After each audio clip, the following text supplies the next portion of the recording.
Bien, veíamos entonces que decíamos que la gramática, como en toda la gramática española, nosotros identificamos el tipo de palabras, ¿verdad?, para construir un texto. Decíamos que podemos nosotros, como en todos los idiomas, hablar de nombres o sustantivos, de adjetivos, de verbos y de adverbios, ¿sí?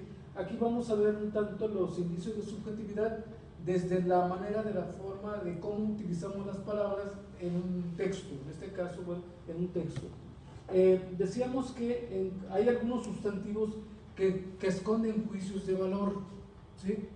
Entonces, por ejemplo, esos sustantivos, por ejemplo, que tienen palabras informales con connotaciones descriptivas, tenemos, por ejemplo, clientela, cháchara, etc. Son como algunos sustantivos que emiten, o que dice que emiten, esconden juicios de valor. Entonces, dependiendo del tipo de texto que estemos escribiendo, no puede ser un texto, vamos, académico, viendo lo de la subjetividad, objetividad, ¿sí? Pero tratemos nosotros, en el trabajo que vamos a hacer, tratemos de evitar estos sustantivos que esconden juicios de valor, como clientela, cháchara o alguna otra que podamos utilizar, ¿sí? Seguimos dentro de los nombres. Hay palabras con sufijos apreciativos. Por ejemplo, decíamos las terminaciones illo, illa, por ejemplo, oficinilla. Decíamos en el ambiente de nosotros pacientillo, pacientilla, ¿sí? Evitar ese tipo de sustantivos con sufijos apreciativos. Podemos encontrar otra, por ejemplo, la terminación ote, ota, ¿sí?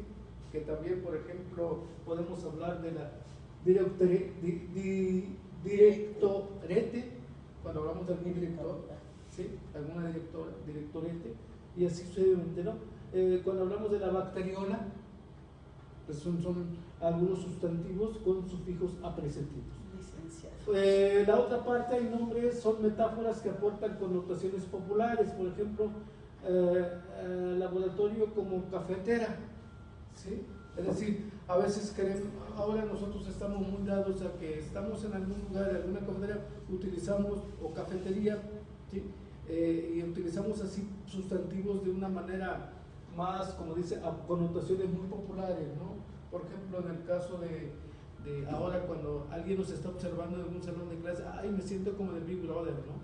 O sea, esos son como tipo de sustantivos que bueno, son metáforas que aportan connotaciones populares, ¿no? ¿Sí? Ay, me siento en el Big Brother, o sea, me siento un tanto como observado, ¿verdad? Como observada en lo que estoy haciendo, ¿no? Bueno, entonces esos son como algunos tipos de nombres o sustantivos que tienen indicios de subjetividad y que podemos evitarlos en nuestros textos. Luego, en el campo de los adjetivos, descubrimos varios tipos según su carga subjetiva. Por ejemplo, hay adjetivos que describen propiedades empíricas, por ejemplo, soltero, soltera, casado, ¿sí? Masculino, femenino, italiano, francés, tópico, oral. Son adjetivos en donde descubrimos varios tipos según su carga subjetiva, ¿no? Entonces, por ejemplo, a veces en lo que estamos escribiendo, los pacientes en un acto por son solteros, son solteras. Hay que ver ahí qué tanto es importante ese dato o qué tanto podemos evitar dar ese dato de quienes o sobre quienes nos estamos refiriendo en nuestro texto, ¿no? A veces esto no es necesario, y si no es necesario, lo quitamos, ¿verdad?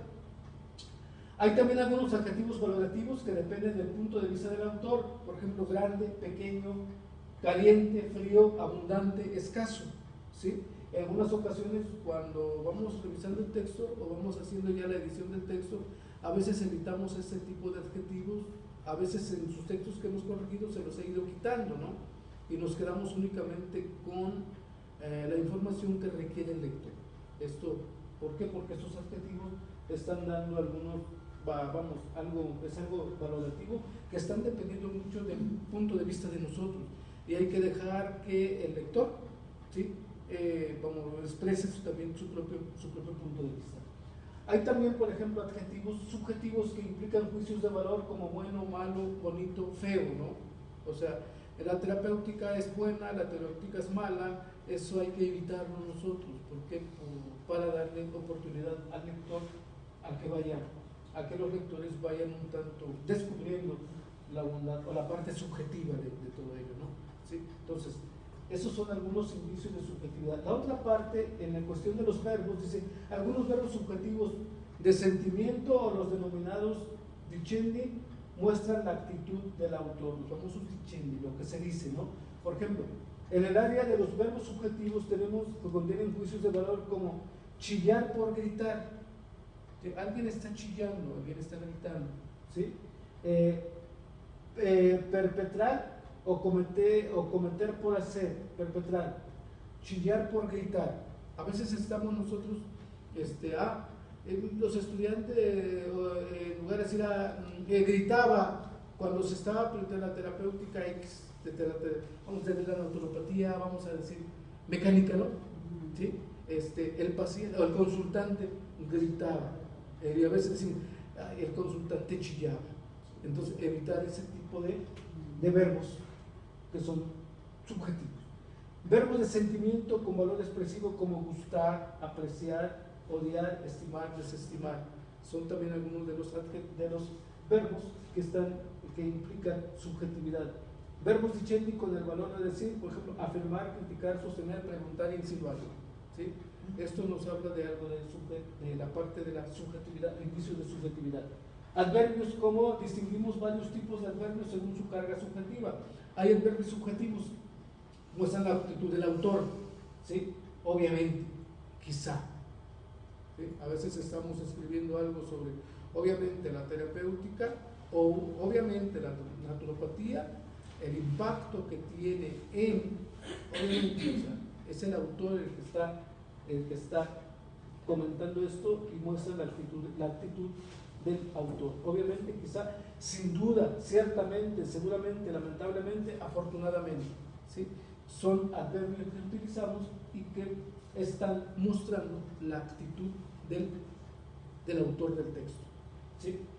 Hay también adverbios subobjetivos, dan datos objetivos como siempre, lo que decíamos hace rato, ¿no? Siempre, nunca, delante, detrás, hoy, mañana, ¿sí? Dan datos objetivos. Y también tenemos adverbios valorativos que dependen de referencias más o menos subjetivas, cerca, lejos, rápidamente, despacio o de vez en cuando, ¿sí? Estos son como algunos ejemplos de los indicios de subjetividad dentro del texto, ¿sí? Entonces, esto lo pueden utilizar, pero no abusar de ellos, ¿sí? Hay que utilizarlos, pero no abusar de ellos. Entonces, cuando ustedes lean un texto, o ustedes sean leídos, estos verbos, adverbios, adjetivos, sustantivos, dan indicios de subjetividad en el texto, ¿sí? Es la presencia del autor en ese escrito, de la autora en ese escrito. Sí. Sí. Entonces no podemos no aparecer en el texto, de alguna manera aparecemos. ¿A través de qué? A través de los sustantivos o nombres, de los adjetivos, de los verbos y los adverbios que estamos utilizando en la escritura, ¿sí? Bien, ¿hay otra diapositiva?